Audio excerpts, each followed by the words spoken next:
দেখো গুণনখণ্ড মানে কি গুণা করে খণ্ড করা, ঠিক আছে। যেমন 20 আছে, 20 কে কেউ বলছে কি আর খণ্ড করব, কেউ বলছে আমি একে ভাঙবো 4 গুণা 5 এ, ঠিক আছে। 4 5 20, এটা হবে গুণনখণ্ড, ঠিক আছে। আর 5 4 এটা গুণনখণ্ড বলা হবে, কিন্তু অভাজ্য গুণনখণ্ড বলা হবে না। কেন বলো তো? কেন? এখানে 4 আছে কিনা, 4 ভাজ্য সংখ্যা, সবই যেমন অভাজ্য হয়, তাহলে ওটাকে অভাজ্য বলা হবে, ঠিক আছে। কেউ বলছে কি আমি 20 কে ভাঙবো এমনি করি, কেউ বলছে 2 ভাঙবো আবার 2 দেবো আবার 5 দেবো, এটাকে অভাজ্য গুণনখণ্ড বলা হবে কি হবে না? এটাকে বলা হবে। কেন কি এটা অভাজ্য, এটাও অভাজ্য, এটাও অভাজ্য, ঠিক আছে। এটাও আর আপনার কি হয়ে যাবে, অভাজ্য গুণনখণ্ড হবে, এটাকে গুণনখণ্ড বলা হবে।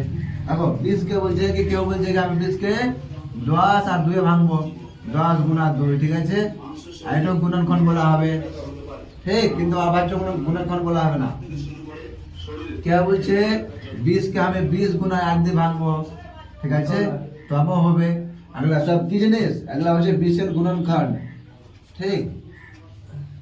এখানে দেখো এটা কি বললা, এটাকে অভাজ্য গুণনখণ্ড বলা হবে 20 এর। বলছে কি 16 এর গুণনখণ্ড, ঠিক আছে।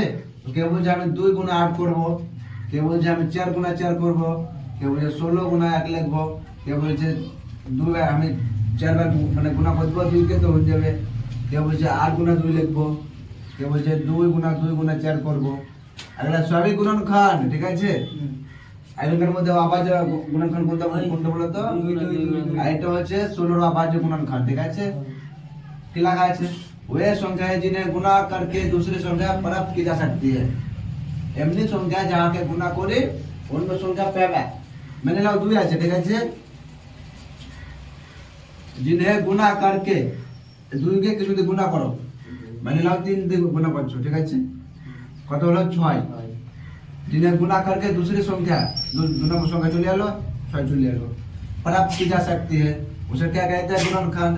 और क्यों जानो 2 আর 3 কার গুণনখণ্ড, 6 এর গুণনখণ্ড, ঠিক আছে। কোনটা এটা 6 এর কি হলো, অভাজ্য গুণনখণ্ড হবে কি হবে না, দেখো তো হবে। আর 6 এর কি অভাজ্য গুণনখণ্ড হবে, ঠিক আছে। 2 গুণা 3, ঠিক। আর এটা অভাজ্য, 2 ভাগ যাবে না, নিজে নিজে যাবে আর 1 দিয়ে যাবে, ওকে কি বলে অভাজ্য।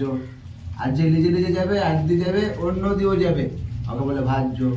এটা কত 3, এটা অভাজ্য, তো এটাকে কি অভাজ্য গুণনখণ্ড বলা হবে, ঠিক আছে।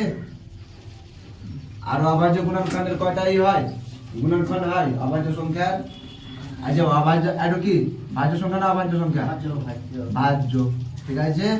ভাজ্য সংখ্যার গুণনখণ্ড কয়টা হবে, 2টা চেয়ে বেশি হবে, ঠিক। কয়টা যদি 1 দিও তো কয়টা হয়ে গেল, 3টা হয়ে গেল, ঠিক। এখানে দেখো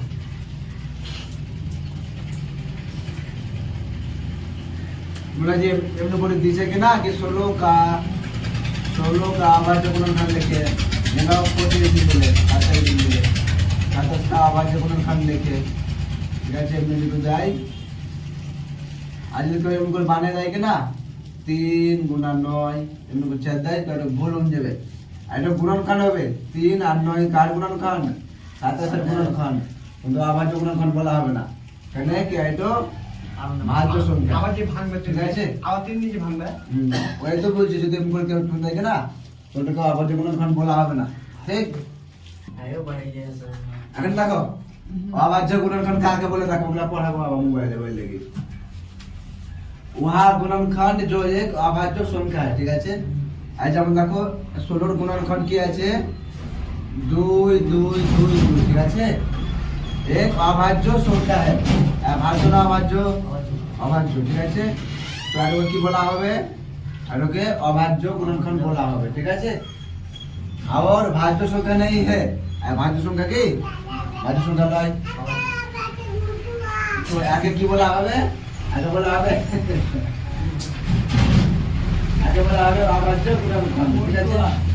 কেউ লিখবে কি 2, দেখো কেউ 16 কে লসা করবে কিনা, তো এমনি লিখে দিবে 8 হবে, এখানে 4 দিবে 2 দিন দিবে, তো এইটো গুণনখণ্ড বলা হবে, ঠিক আছে।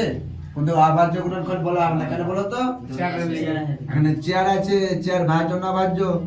চেয়ার ভাজ্য, ওই লেগে এটাকে অভাজ্য গুণনখণ্ড বলা হবে না, ঠিক আছে? যেহেতু বলে कि 16 का अभाज्य गुणनखंड लिखे तो आइटो लिखবে, आइटो लय। দেখো তোমাদের এক পয়েন্ট একের কোশ্চেন দেখো।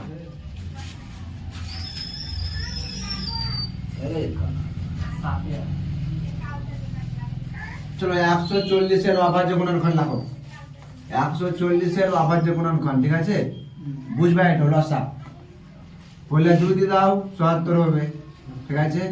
আবার 2 দিয়ে দিবা কত হবে? 35 হবে। আবার দেখো 2 দিয়ে যাবে না 3 দিয়ে যাবে? 2 দিয়ে যাবে না, 3 দিয়েও যাবে না, 4 দিয়ে যাবে না, 5 দিয়ে যাবে। 5 7 35, ঠিক আছে? আর কি হয়ে গেল?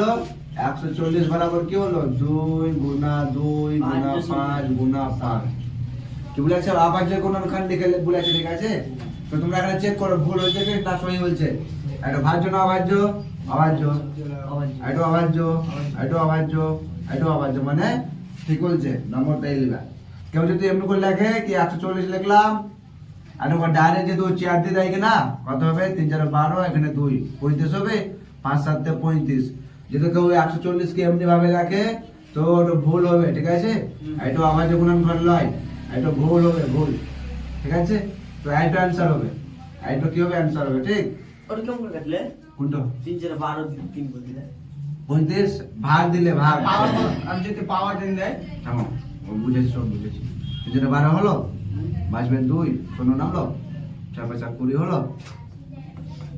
ওখানে ঘাত বলবে তো থামো। কেউ যদি এমনি করে বানায় তো এটা অভাজ্য গুণনখণ্ড হবে না, ভুল হয়ে যাবে, ঠিক আছে?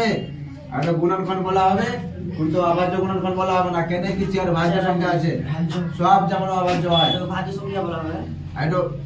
হয়, এটা ভাজ্য সংখ্যা, এটা ভাজ্য সংখ্যা, ঠিক আছে? তো অভাজ্য গুণনখণ্ড বলবে কিনা, তো গুণাগুলা যেমন মানে জয় দিয়ে গুণা করবে যেমন ওগুলো অভাজ্য হয়, এটা ভাজ্য, তো এটা অভাজ্য গুণনখণ্ড বলা হবে না, ঠিক আছে? এমনি লিখবে না কেউ। আর কি হবে? 2 এর মাথায় কত হবে? 2, 5 এর মাথায় 1, 7 এর মাথায় 1, কোন জল অ্যানসার লেখো। এটা লিখবে না, তোমরা এটা লেখো না বলে আর কোশ্চেন মশলা তো না কিছু কোশ্চেন লিখে দিছি। আচ্ছা আপনাদের তাহলে কোশ্চেনটা লিখ নাও। কোশ্চেন এক্সারসাইজ 1.8, ঠিক আছে? Question number 1,